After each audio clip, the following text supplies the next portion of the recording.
Oke, izin saya mulai. Bismillahirrahmanirrahim. Assalamualaikum warahmatullahi wabarakatuh. Waalaikumsalam warahmatullahi wabarakatuh. Wabarakatuh. Alhamdulillah ala kulli hal wassalatu wassalam ala Rasulillah Muhammad sallallahu alaihi wasallam. Jazakumullah khairan katsiran bi hudurikum ya fi hadal subhi fi hadal fasl ya. Oke, awalan haya naftati hadal majlis bi qiraati basmalah. Bismillahirrahmanirrahim. Ya, sekali lagi terima kasih atas kehadirannya segenap mahasiswa mahasiswi D3 Keperawatan ya. Semoga semua dalam keadaan sehat dan lindungan dari Allah Subhanahu wa taala. Amin.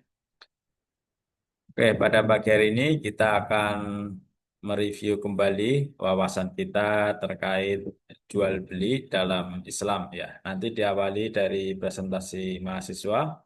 Ya, kemudian sesi diskusi ya, ya 3 sampai 6 pertanyaan. Kemudian closing dari saya.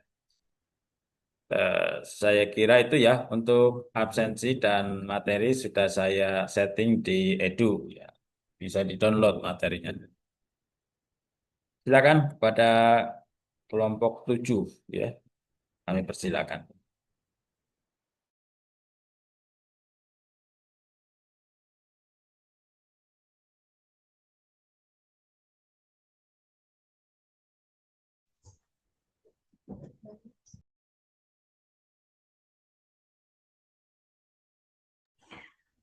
Baik, terima kasih kepada Bapak Adi Hamid selaku dosen pengampu pada pagi hari ini.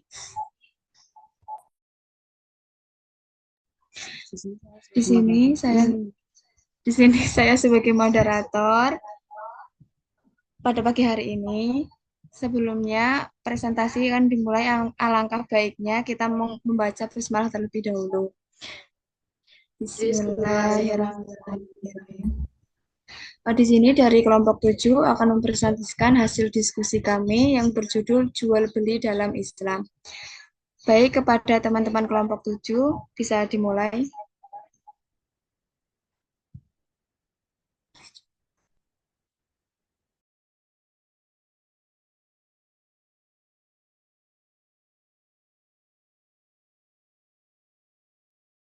Baik, dimulai dari pendahuluan.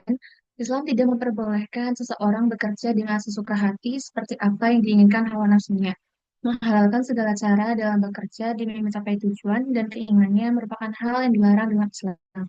Contohnya, seperti melakukan kecurangan, menyuap, riba, kebohongan, dan perbuatan haram lainnya.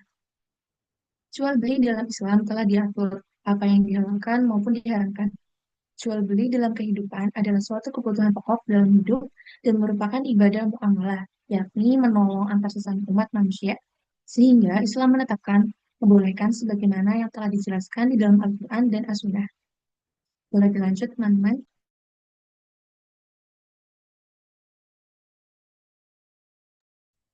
Baik, untuk yang selanjutnya ada beberapa hal yang nantinya akan kita bahas. Yang pertama yaitu makna dan pandangan Islam mengenai jual beli. Kemudian ada prinsip-prinsip. Ketiga, macam-macam jual beli. Kemudian ruang lingkup jual beli. Dan dalil Al-Quran mengenai jual beli serta jenis jual beli yang diperbolehkan dan tidak diperbolehkan. Oke, dilanjut. Oke, yang selanjutnya yang pertama itu ada makna dan pandangan Islam mengenai jual beli. Yang pertama itu menurut terminologi fikih, yaitu di mana disebut dengan istilah bai. Istilah ini sama dengan yang diambil dari Al-Quran dan hadis. Kemudian ada menurut bahasa. Jual beli berarti memberikan suatu barang sebagai gantinya. Atau menurut saya, yang ketiga, menurut tokoh agama dalam Islam. Yang pertama menurut Taqiyuddin, di mana jual beli ini adalah pertukaran harta untuk memperoleh manfaat dengan menggunakan cara ijab dan kabul yang dimana sesuai dengan ketentuan syara. Yang kemudian ada menurut Sayyid Sabik, di mana jual beli ini merupakan pertukaran harta yang dilakukan atas dasar kesepakatan. Oke, silakan yang selanjutnya. Selanjutnya mengenai ruang lingkup jual beli. Ada beberapa macam ruang lingkup dalam jual beli. Yang pertama kita bisa bilang akidain merupakan adanya penjual dan pembeli atau sebagai subjek atau pelaku dalam jual beli. Selanjutnya kedua ada mahalul akad atau maukut alaih yang merupakan objek jual beli atau barang yang dijual. Jadi ini objek baik itu barang maupun juga bisa jasa. Kemudian yang ketiga ada sihah al-akad adalah adanya ijab kabul di antara kedua belah pihak untuk menyatakan kesepakatan. Jadi ini merupakan kesepakatan antar penjual dan pembeli terhadap apa yang diperdagangkan. Kemudian yang terakhir ada maudu al-akad yang merupakan tujuan dari akad jual beli. Yang paling diutamakan adalah tujuan yang baik. Selanjutnya, prinsip jual beli dalam Islam. Pada dasarnya, dalam Islam pedoman untuk jual beli yaitu dengan memahami konteks ayat-ayat Al-Quran yang mengatur jual beli menjadi penting agar umat Islam dapat menjauhi praktik yang dilarang, seperti penipuan, riba, ketidakjelasan dalam transaksi, dan hal-hal lain yang sifatnya negatif dalam jual beli. Selain ayat-ayat Al-Quran, hadis Nabi Muhammad SAW juga memberikan panduan yang sangat rinci tentang bagaimana jual beli yang sah dilakukan. Dalam berbagai hadis, Nabi Muhammad SAW menjelaskan syarat-syarat yang harus dipenuhi dalam jual beli seperti kejelasan barang yang dijual ataupun jasa, kemudian kesepakatan antara penjual dan pembeli, kemudian serta kebebasan kedua belah pihak dalam transaksi tanpa adanya paksaan dari salah satu pihak. Jadi kesimpulannya, prinsip jual beli itu harus adanya penjual dan pembeli, barang yang jelas, kemudian kesepakatan antara pembeli dan penjual. Dan maka dari itu, jika ada kesepakatan di antara kedua pihak, maka jual beli akan dinyatakan sah. Selanjutnya,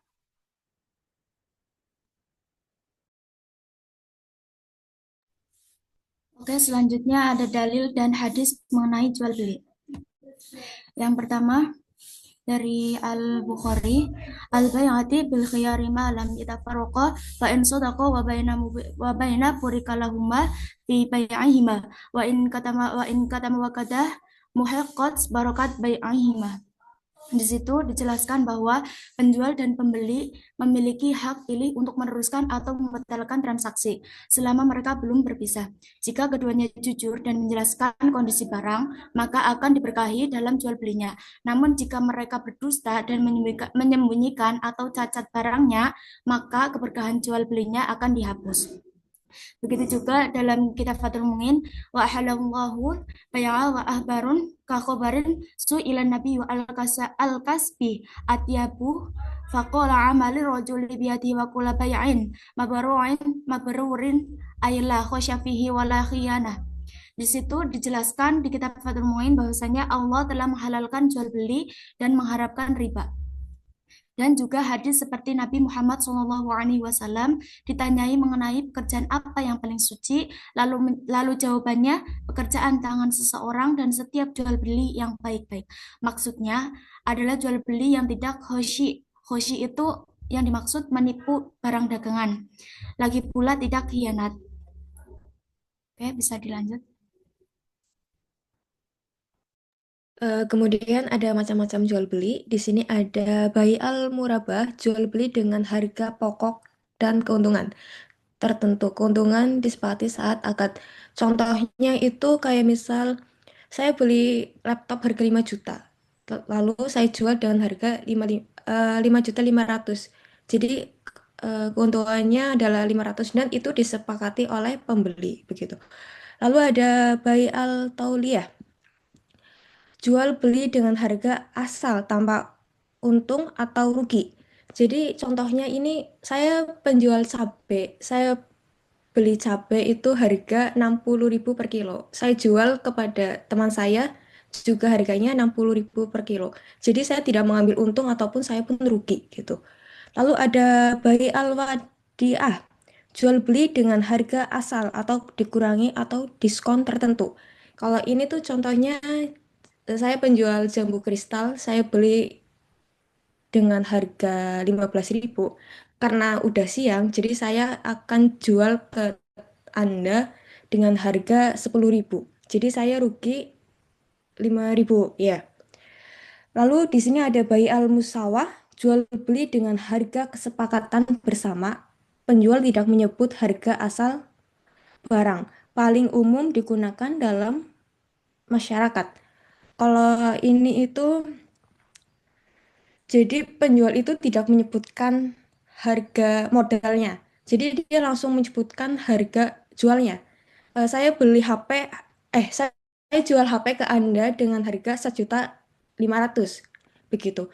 Dan modalnya, tapi penjualnya itu tidak menyebutkan modalnya gitu. Lanjut.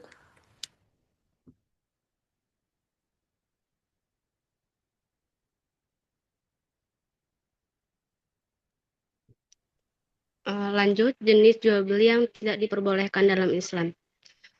Jual beli batil akan tidak sah karena rukun atau syarat tidak terpenuhi. Misal, penjual tidak berkompeten, barang tidak bisa diserah terimakan. Kedua, jual beli fasid. Akad sah secara rukun tapi mengandung masalah. Misalnya, barang majhul atau spesifikasi tidak jelas. Contoh jual beli yang tidak diperbolehkan. Yang pertama ada hewan yang tidak dimakan dan anjing hasil penjualan anjing haram kecuali untuk berburu atau penjaga. Yang kedua ada mukhadiarah atau muhakalah menjual hasil bumi yang masih hijau atau belum matang. Yang ketiga ada barang najis atau penipuan menjual najis atau menipu atau menyembunyikan cacat barang. Yang keempat ada harar atau ketidakjelasan atau uncertainty plus barang tidak jelas wujudnya, tidak bisa dipastikan, berpotensi menipu. Yang kelima ada najasi, menaikkan harga atau memberi pujian palsu untuk menipu pembeli. Yang keenam ada khubban atau penipuan atau kecurangan, menyembunyikan cacat barang, manipulasi tampilan barang atau pujian palsu. Selanjutnya ada riba, pengembalian tambahan dari harta pokok tanpa dasar transaksi yang sah. Selanjutnya ada masyir atau judi atau spekulasi, keuntungan tanpa usaha atau taruhan dengan risiko tinggi. Bisa dilanjut. Contoh jual beli yang diperbolehkan. Yang pertama ada jual beli salam atau bayas salam. Jual beli ini dilakukan dengan cara memesan barang lebih dahulu dengan memberikan uang muka. Pelunasannya dilakukan oleh pembeli setelah barang pesanan diterima secara penuh sesuai dengan perjanjian telah disepakati. Yang kedua ada bai al-muqayyadah atau barter, yaitu jual beli dengan cara menukar satu barang dengan barang lain. Yang ketiga ada bai samsyarah atau broker, yaitu jual beli dengan memakai perantara. Yang keempat ada bai al-musawah, yaitu jual beli yang dilakukan dengan cara pihak penjual menyembunyikan atau tidak menjelaskan harga modalnya. Namun demikian, pihak pembeli rela dan tidak ada unsur pemaksaan di dalamnya.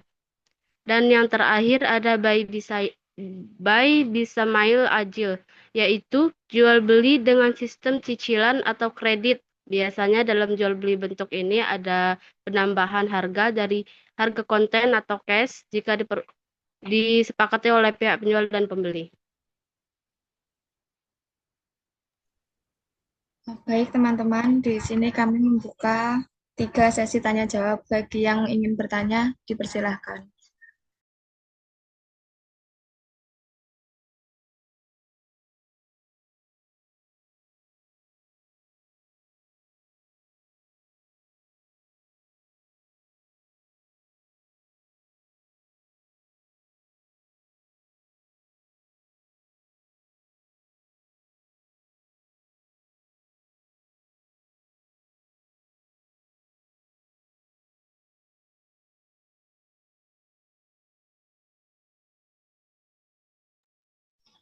Ayo, teman-teman yang ingin bertanya.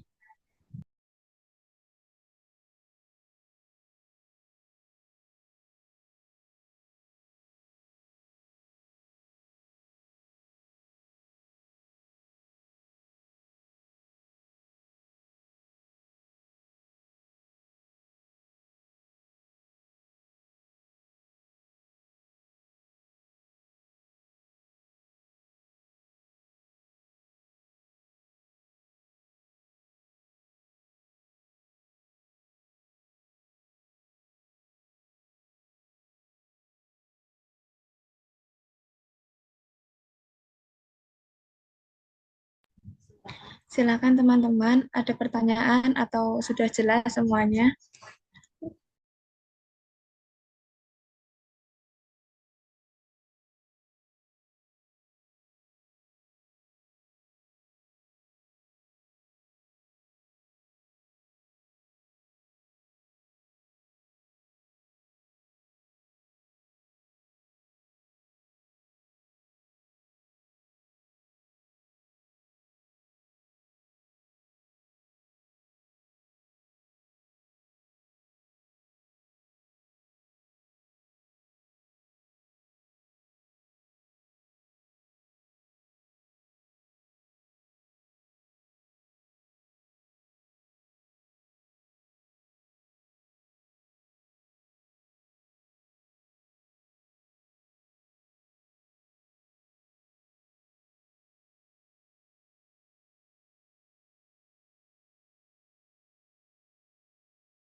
Jika belum ada ditutup dulu, nggak apa-apa.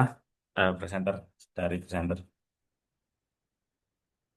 Jadi bisa sampaikan lewat kolom chat ya.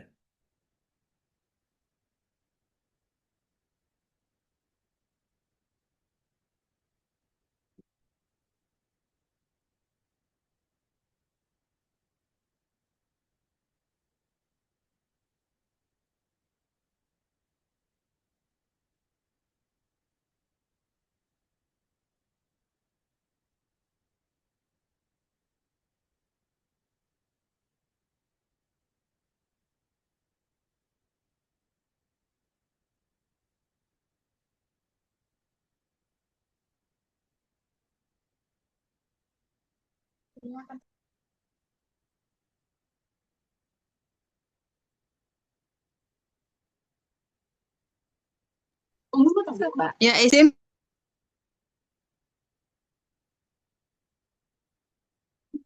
bertanya buat kelompok 7. Silakan. Ya, itu kan tadi membahas tentang jual beli ya. Nah, ketika kita jual beli kan pasti ada ijab kabul. Nah, ijab kabul itu harus dilakukan secara langsung tatap muka ya, atau semisal nih kita belinya online kayak misal di Shopee. Nah, itu cara kita ijab kabulnya bagaimana? Ataukah kita harus ketemu langsung atau emang ya secara online gitu? Ya, mungkin itu pertanyaan dari saya. Terima kasih.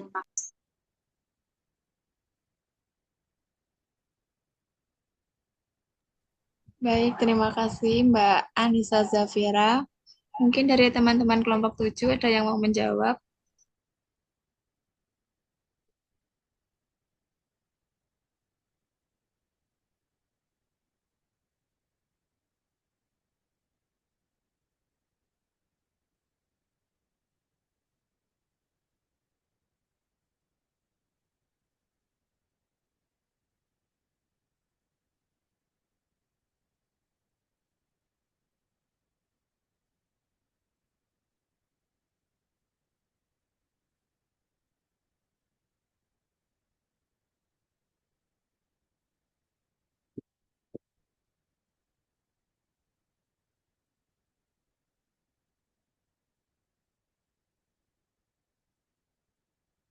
Mohon maaf, ini nanti kalau Zoom-nya end meeting, masuk lagi nggih di link yang sama.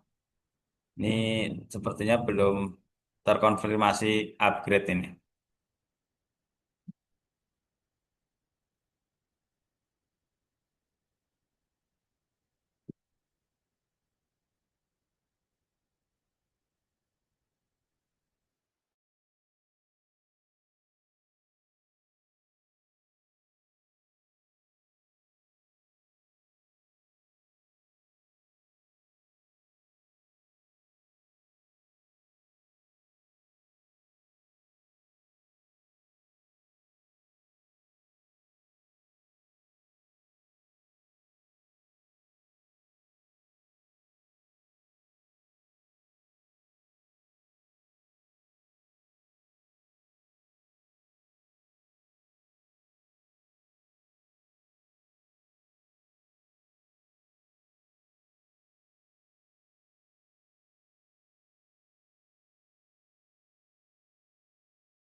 Izin untuk menjawab ya Mbak Zafira.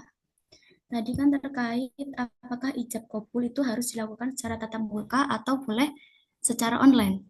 Jadi di dalam Islam itu jual beli tidak harus tatap muka Mbak, tetapi harus memenuhi syarat. Syarat apa yang boleh untuk ijab kabul tersebut? Di sini di dalam syarat-syarat jual beli dalam Islam itu adanya objek yang jelas, terus harganya disepakati, barangnya juga jelas, terus kejujuran, produknya juga nggak tipu-tipu gitu. Terus keadilan, harganya, kualitasnya seperti yang ada, seperti yang sudah disepakati antara penjual dan pembeli. Terus kalau jual beli online itu diperbolehkan dalam Islam, asalkan memenuhi syarat-syarat jual beli tadi. Seperti itu. Namun jual beli secara online itu kan memiliki resiko yang lebih tinggi, kayak kesulitan kualitasnya, memastikan kualitasnya itu biasanya kayak kurang bagus gitu. Tapi kalau semisal kualitasnya memang benar-benar bagus dan datanya juga bagus, antara penjual dan pembeli itu sepakat, maka diperbolehkan. Jadi ijab kabul itu tidak harus tatap muka. Seperti itu menurut saya dan teman-teman. Mungkin nanti jika ada tambahan dari Pak Adi Hamid. Seperti itu Mbak Zafira. Ya, oke, oke, oke. Ya, Jelas? aku izin ya. Semisal ya, kita udah sepakat nih ya dengan barang yang akan kita beli. Tapi terus barang yang dikirim itu cacat. Nah, itu bagaimana tanggapannya?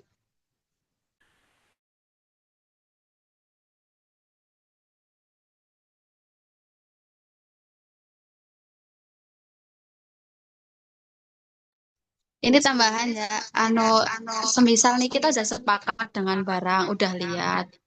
Nah, terus ketika barangnya dikirim ke rumah, barangnya itu cacat. Nah, itu bagaimana? Mau izin menjawab ya Mbak Safira. Kalau zaman sekarang kan kayak TikTok, Shopee ya, ataupun COD kan pasti kalau di TikTok dan Shopee kan bisa ada itu kan retur kan. Walaupun kita sudah setuju dengan sepakat dengan harga tersebut kan, tapi dengan aplikasi itu kita bisa meretur ataupun bisa mengembalikan, meminta kembalian dana kalau misal ada kesalahan. Iya apa enggak, Mbak? Mohon maaf kalau iya. Iya kan? Jadi ya kayak gitu, Mbak. Bisa Iya, diatur. betul. Tapi kan kadang nggak semua toko yang apa iya yang menerima retur kan. Nah, jika berarti kan sama-sama sudah sepakat kan ya. Kalau menurut saya berarti kan itu sudah jadi tanggungannya pembeli. Udah nggak sih ya? Eh, Udah ya. izin masuk ini, izin bantu. Ya, Oke.